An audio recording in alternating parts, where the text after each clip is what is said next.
محمود خان اچکزئی کی قیادت میں تحریک تحفظ آئین نے 8 فروری کو ملک گیر احتجاج کا اعلان تو کر دیا ہے، لیکن قوی امکان ہے کہ یہ احتجاج بھی ماضی میں تحریک انصاف کی جانب سے دی گئی احتجاجی کالز کی طرح ناکام ہو جائے گا۔ سیاسی حلقوں میں اس اعلان کو ایک ایسے وقت میں دی جانے والی کال قرار دیا جا رہا ہے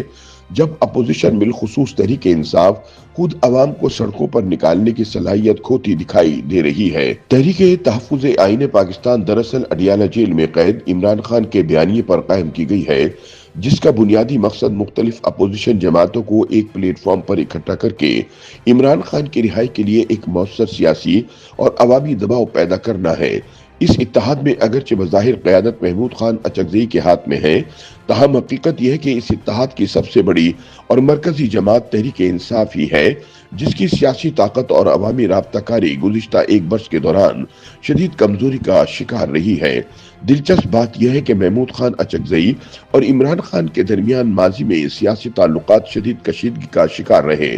عمران خان بطور وزیر اعظم اپنے عوامی جلسوں اور تقاریر میں نہ صرف محمود اچکزئی کے سیاسی موقف پر تنقید کرتے رہے، بلکہ ان کے روایتی انداز خصوصاً چادر اوڑھنے کے انداز کا بھی مذاق اڑاتے رہے اور بعض مواقع پر انہیں جوکر تک قرار دے دیا گیا۔ تب عمران خان اچکزئی کو فرسودہ سیاست کی علامت کے طور پر پیش کیا کرتے تھے، تاہم حالات نے ایسا پلٹا کھایا کہ آج وہی عمران خان عملی طور پر محمود اچکزئی کی قیادت تسلیم کرنے پر مجبور دکھائی دیتے ہیں۔ اسی لیے تحریک انصاف نے اپنے ووٹوں کے زور پر محمود اچکزئی کو قومی اسمبلی میں قائد حزب اختلاف بنوایا، جو پاکستانی سیاست میں بدلتے اتحادوں اور مجبوریوں کی واضح مثال ہے۔ تحریک تحفظ آئین پاکستان کی جانب سے اعلان کیا گیا کہ 8 فروری 2024 کے عام انتخابات کی دوسری برسی کے موقع پر ملک بھر میں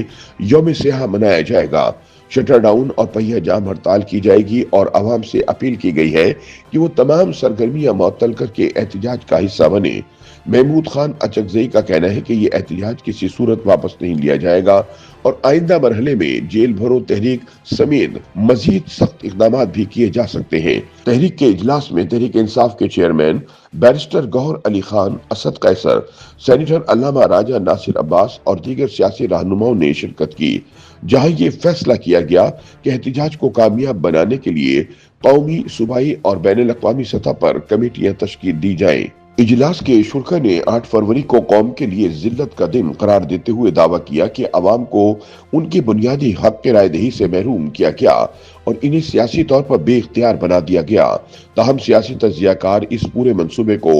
غیر مؤثر اور زمینی حقائق سے متصادم قرار دے رہے ہیں۔ ان کے مطابق تحریک انصاف گزشتہ ایک برس کے دوران عمران خان کی رہائی کے لیے درجنوں احتجاجی کالز دے چکی ہے، لیکن ان میں سے کوئی بھی عوامی سطح پر بڑی تحریک میں تبدیل نہ ہو سکی۔ پارٹی کی اسٹریٹ پاور واضح طور پر کمزور ہو چکی ہے، جس کے باعث اب ایک نئے نام اور نئے پلیٹ فارم کے تحت عوام کو متحرک کرنے کی کوشش کی جا رہی ہے۔ سیاسی مبصرین کا کہنا ہے کہ چونکہ تحریک تحفظ آئین پاکستان کی ریڑھ کی ہڈی خود تحریک انصاف ہے اور وہی جماعت عوام کو باہر نکالنے میں ناکام ثابت ہو رہی ہے، اس لیے محمود اچکزئی کے پاس ایسا کوئی غیر معمولی سیاسی جادو نہیں کہ وہ اچانک عوام کو سڑکوں پر لے آئے اور حکومت کے خلاف ایک مؤثر احتجاجی لہر پیدا کر سکے۔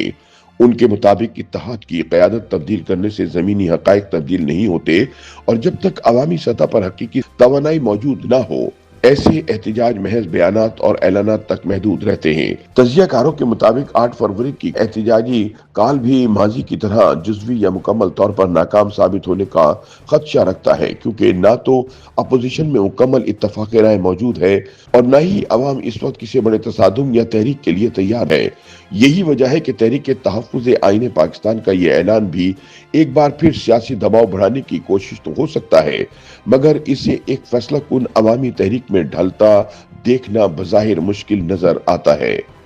یوٹیوب پر گوگلی نیوز دیکھنے کے لیے youtube.com کی سرچ بار میں googly news T V type کریں۔ گوگلی نیوز کے پیج پر سرخ رنگ کے سبسکرپشن والے بٹن پر کلک کرنا نہ بھولیے۔ یوٹیوب پیج پر اپلوڈ ہونے والی ویڈیوز سے باخبر رہنے کے لیے بیل آئیکن پر کلک کیجیے۔ آپ کو ہر نئی ویڈیو کے بارے میں نوٹیفیکیشن موصول ہو جائے گا۔